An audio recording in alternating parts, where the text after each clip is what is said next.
ভাইরে ভাই, আইসিসির সঙ্গে সুযোগের সদ্ব্যবহার করলো বাংলাদেশ ক্রিকেট বোর্ডের প্রেসিডেন্ট আমিনুল ইসলাম বুলবুল ভাই।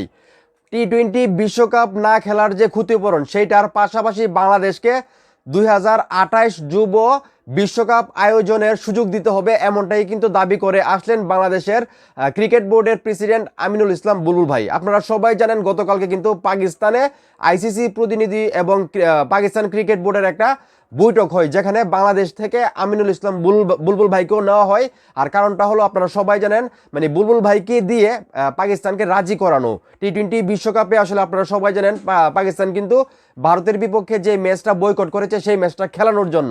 তো সেইখানে কিন্তু পাকিস্তান ক্রিকেট বোর্ড বাংলাদেশের জন্য আইসিসিকে এবং ভারত ক্রিকেট বোর্ডকে অনেকগুলো শর্ত দিয়েছেন, যে শর্তগুলো কিন্তু বাংলাদেশের ক্রিকেটকে অনেক উন্নতির দিকে নিয়ে যাবে, আমি যেটা মনে করি।